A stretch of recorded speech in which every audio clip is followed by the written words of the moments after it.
The kingdom of Theradon had long been a land of power and strength, ruled by alpha kings who commanded armies and conquered territories. But with power came loneliness, and King Darien knew that better than anyone. As the ruler of Theradon, he had to remain strong, ruthless, and unyielding, for his throne had been won through blood and war. Love had no place in his heart, and he had vowed that no one would ever break through his defenses. He had witnessed the betrayal of his family, the weakening of his bloodline, and he could never allow such weakness again. The crown, the throne, the power. It was all that mattered. But one fateful day, everything changed. Lady Selene had arrived in Theradon, not as a mere noblewoman, but as the representative of a neighboring kingdom. Her kingdom, Elandria, was facing a growing threat, and Selene had come to seek the Alpha King's protection. Her beauty was undeniable, but it was the mystery in her eyes that caught Darien's attention. She was not like the women of his court. There was something different about her, a strength, a quiet power that seemed to pulse beneath the surface. From the moment their eyes met across the grand hall, Darien felt something he hadn't felt in years. A pull. A strange, magnetic force that he couldn't explain. It was the same sensation he had felt in his dreams. The strange, vivid dreams, where he had seen a woman's face, a woman who would either complete him or destroy him. He quickly pushed the thought away. It was nothing but foolish superstition. The prophecy, he reminded himself, it meant nothing. He had no time for such things, but as the evening unfolded, their paths continued to cross. Every time Darien spoke, to Selene, there was an energy in the air, a tension that seemed to vibrate between them. She was calm, graceful, yet there was something fierce in her that called to him. Her every word seemed to draw him in, and yet he fought against it. "I've heard much about your kingdom, King Darien," Selene said one evening, her voice steady, her gaze unwavering as she met his. "But I've never seen such strength as yours." Darien gave a curt nod, his voice cool. "Strength is necessary for survival in these lands. Without it, a king becomes weak and easily forgotten." Selene's lips curled into a small, knowing smile. "And yet, sometimes strength is not enough, is it?" Her words struck him like a bolt of lightning. For a moment he was caught off guard, but he quickly regained his composure. "What do you mean?" "Power can be fragile. It's often built on fragile things, too," she said, her eyes never leaving his. "You're strong, King Darien, but what if strength is not all you need?" He felt an unfamiliar flicker inside him, something he quickly suppressed. No one had ever spoken to him like this, not like a king, but like an equal. There was something unsettling about her, something that made him want to both run away and stay. The days that followed were filled with more meetings, more conversations. Darien found himself unable to stop thinking about her. His resolve, his ironclad walls, began to crack.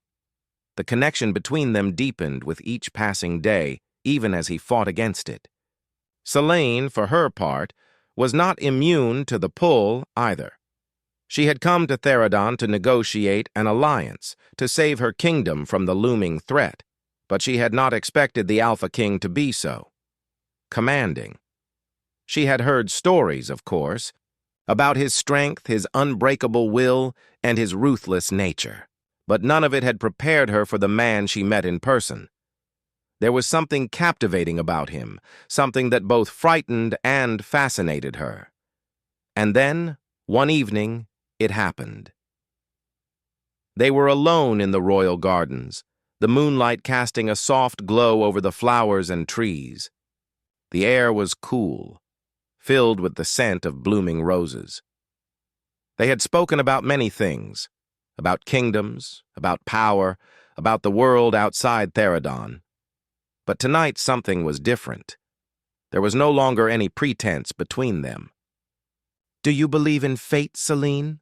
Darien asked suddenly, his voice low, almost reluctant to speak the question. She paused, searching his face.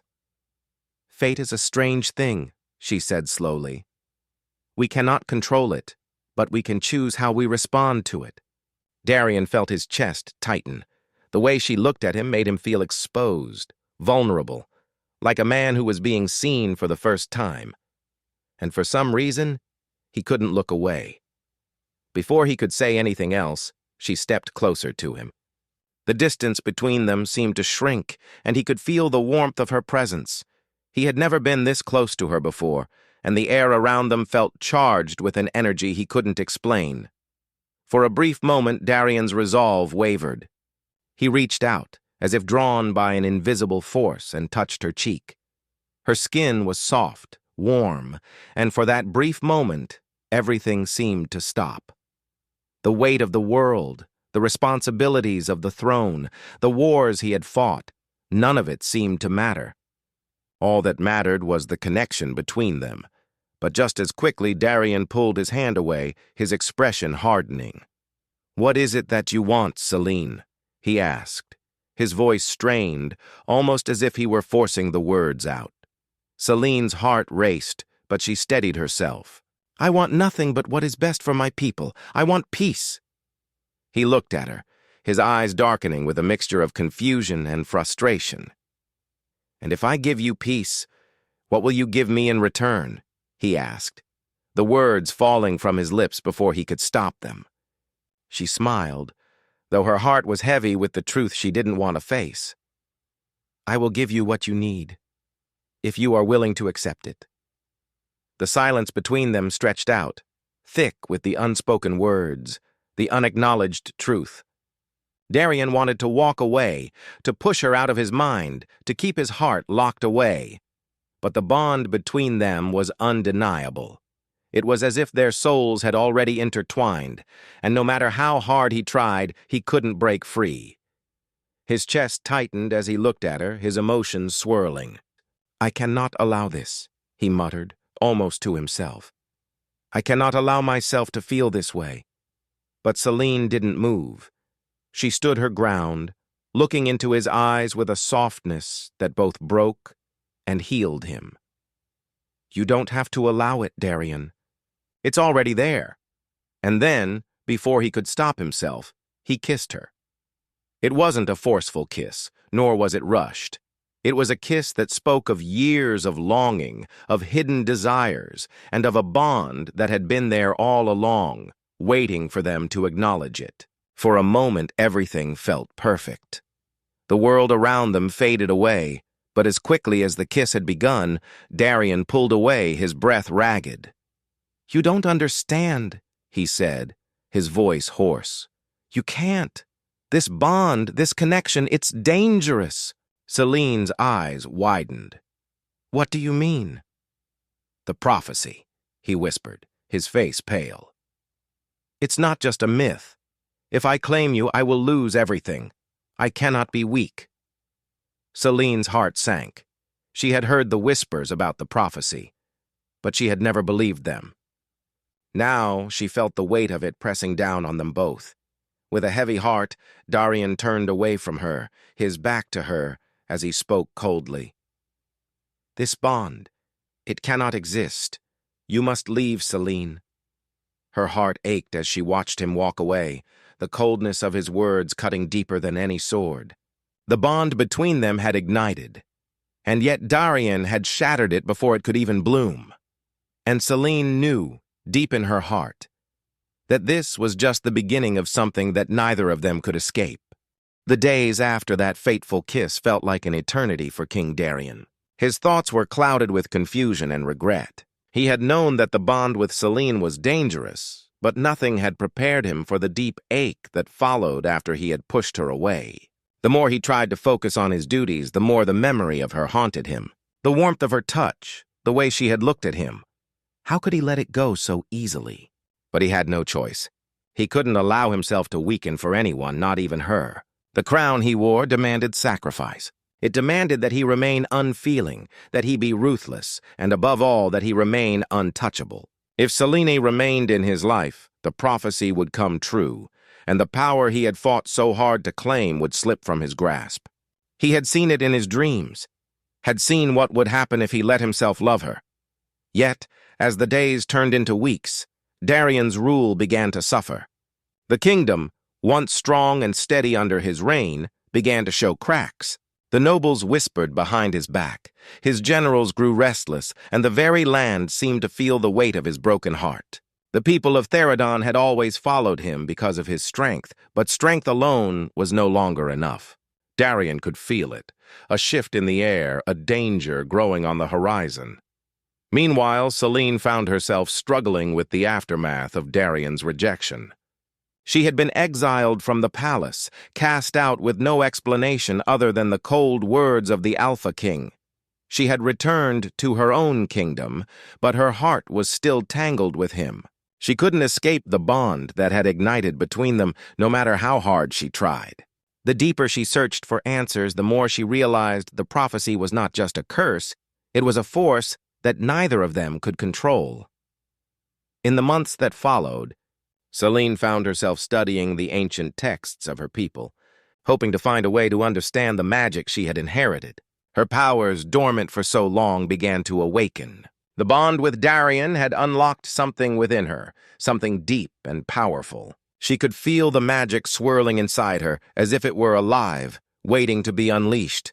But she knew that this power came with a price, and the more she used it, the more she felt it pulling her toward a destiny she wasn't sure she was ready to face.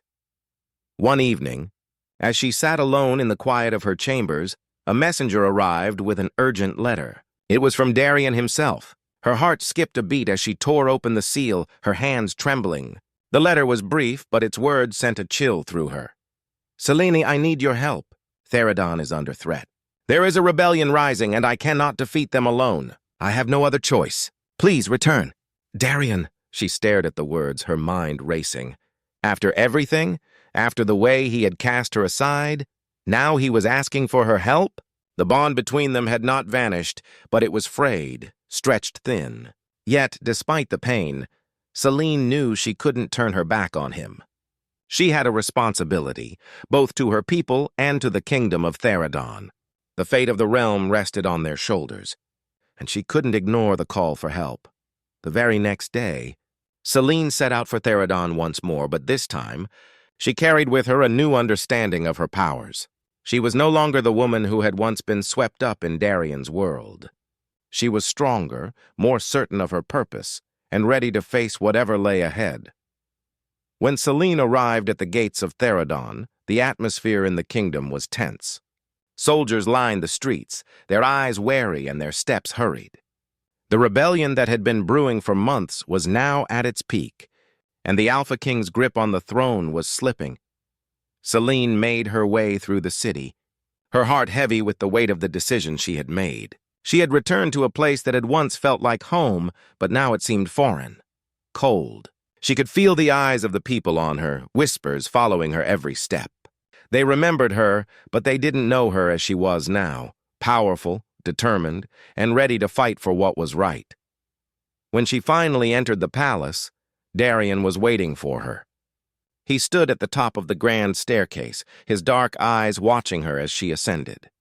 The moment their gazes met, the air between them seemed to crackle with tension.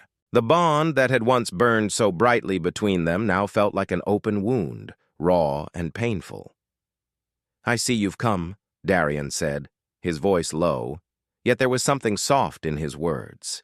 His expression was unreadable, but there was a flicker of something in his eyes. Regret, perhaps, or longing. "I didn't come for you," Selene replied, her voice steady, though her heart raced. "I came for Theradon. I came to stop the rebellion. I came to save your kingdom." Darien's jaw tightened. "And you think you can do that? After everything?" Selene took a step forward, her eyes never leaving his. "I think you need me now more than ever, Darien. The question is, do you still think I'm a weakness? Or will you finally see the truth of what we are together?" For a long moment there was silence between them. Darien stared at her, his mind a whirlwind of conflicting emotions. He had pushed her away, had tried to convince himself that the bond was something that could be destroyed. But standing before her now, He realized that he had been lying to himself all along. "I'm not the man you think I am," Darian finally said, his voice barely above a whisper. "I've done things I can never undo. I'm not worthy of you." Celine stepped closer, her eyes softening. "I don't care about what you've done. I care about what you choose to do now. We can fix this, Darian, together." He looked at her, his chest tightening as he fought against the pull of the bond. "I don't know if I can," he whispered, the weight of his words heavy in the air, and then, as if the universe had been waiting for this moment, the palace doors burst open and a messenger ran in, breathless. "My king, the rebellion!" It started. "They're marching toward the palace." Darian's face hardened. The kingdom was on the brink of collapse, and everything he had fought for was slipping through his fingers. In that moment, he realized something, that his strength alone wasn't enough. He needed Celine, not just to fight by his side, but to help him find the strength to embrace the bond they shared. "We don't have time to argue," Darian said, his voice filled with urgency. "We need to stop them. Together." Celine nodded, her heart swelling with a mixture of relief and sorrow. She could feel it, the bond between them, stronger than ever. But it wasn't just a connection to the throne or to power. It was something more, something that transcended everything they had been through.